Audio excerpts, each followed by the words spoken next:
Johnny Carson. You won't believe what made the man who joked every night actually cry on live TV, and why he kept a tiny list of guests he truly adored.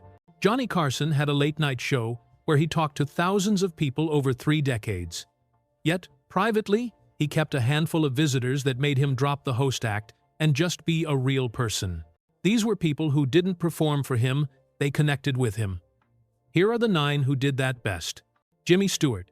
Imagine the straight-talking movie star, humble and a little awkward, sitting across from Johnny. Jimmy was the kind of person who didn't try to impress. He stumbled over words, paused to think, and came across as honest, exactly what Carson loved. Once, Jimmy read a short, plain poem about the loss of his dog. The lines were simple, and so was the feeling behind them. Watching Jimmy speak from the heart made Johnny visibly move beyond his usual smile. For a few quiet seconds, the cameras didn't matter. That moment sealed Jimmy's place as someone Carson admired not for fame, but for being real. Bob Newhart. Bob's comedy was calm, deadpan, and smart. The kind of humor that sounds effortless. With Bob, Johnny found a partner. Their back and forth flowed like music. One line, the perfect pause, the other adds the twist. Bob didn't show up with a set routine. He talked, he listened, he played off Johnny. When Bob was on, Johnny would bend the rules and let the conversation keep going. No countdown, no rush, just 2 guys enjoying a joke that kept getting better. Burt Reynolds. Burt brought mischief. He treated TV like a playground and loved to surprise the host. He once ambushed Johnny with shaving cream during what was supposed to be a serious moment, and Johnny laughed like a kid.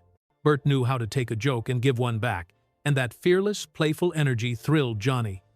Instead of a stiff promotional visit, Burt brought sparks, and Carson loved being caught off guard. Orson Welles. Orson pulled Johnny into deep waters: history, art, theater, even magic. Johnny prepared for those talks in a way he didn't for most guests. Orson's mind fascinated him. Their chats were less about publicity and more like a private salon. When Orson performed illusions or talked about Shakespeare, Johnny listened the way a student listens to a favorite teacher. Those moments let Johnny show the curious, thoughtful side his audience rarely saw. Jack Benny. Jack was the master's master. Johnny learned how to make silence as funny from him. Around Jack, Carson didn't try to steal the spotlight. He made sure Jack's reactions were the focus. Watching Jack was, in Johnny's words, like taking a master class. He admired Jack's timing, his restraint, and the way a single look could land a laugh. That respect was obvious whenever Jack came by. Carol Burnett. Carol brought warmth and spontaneity. With her, the conversation felt like 2 friends catching up. She could turn the tables, go off script, and still be funny and kind. Johnny trusted her not to embarrass him and enjoyed letting her lead. The result was easy, joyful TV that felt personal, the kind of visit that brightened his whole night. James Garner. James was quiet, solid, and unpretentious. He told stories about work and life, the way a regular person might, not bragging, just honest. Johnny valued that grounded tone.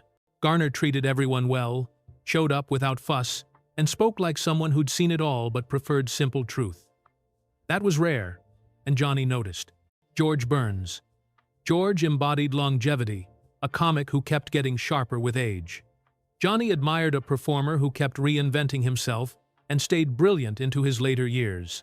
During George's visits, Carson would watch in awe and even let him run long, because the older comic's timing was a study in craft. Lucille Ball.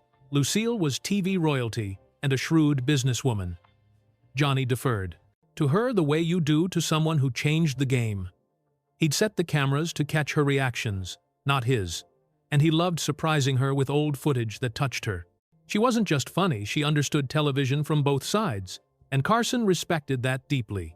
So, that's the short list. People who could be funny, honest, surprising, or wise, and who made Johnny drop the mask and enjoy the moment. Want more stories like this, little moments that show the person behind the star? Hit like, subscribe, and I'll bring you another one next time.